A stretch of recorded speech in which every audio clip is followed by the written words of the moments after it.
আসসালামু আলাইকুম। দি daily recipe চ্যানেলে সবাইকে স্বাগত জানাচ্ছি কাঁচা আমের শরবত রেসিপিটি দেখার জন্য। আর এটা ফ্রিজে রেখে কিছু সময় ঠান্ডা করে খেতে কিন্তু অসাধারণ লাগে।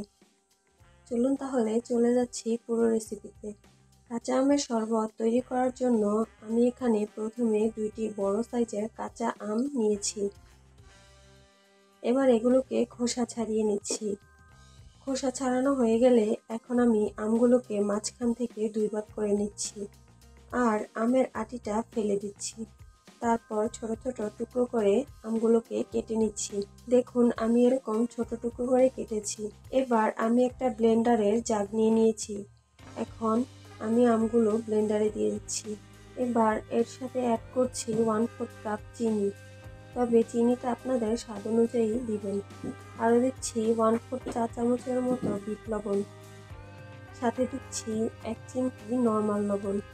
তবে হ্যাঁ, আপনারা চাইলে শুধুমাত্র নর্মাল লবণ দিয়েও জুসটা তৈরি করে নিতে পারেন।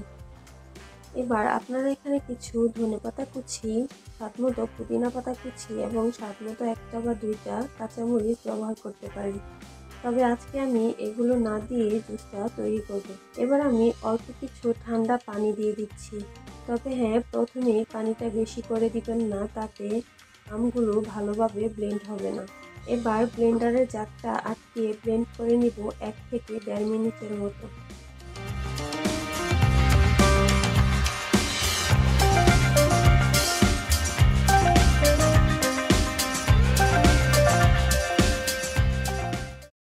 এবার দেখুন আমটা মিশে গেছে। এখন আমি এর সঙ্গে আরও কিছু ঠান্ডা পানি অ্যাড করছি।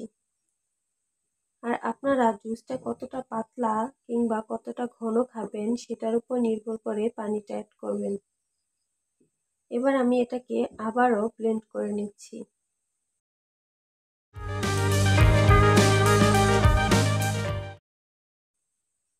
বাস তৈরি হয়ে গেল কাঁচা আমের ঠান্ডা ঠান্ডা রিফ্রেশিং এবং স্বাস্থ্যকর জুস।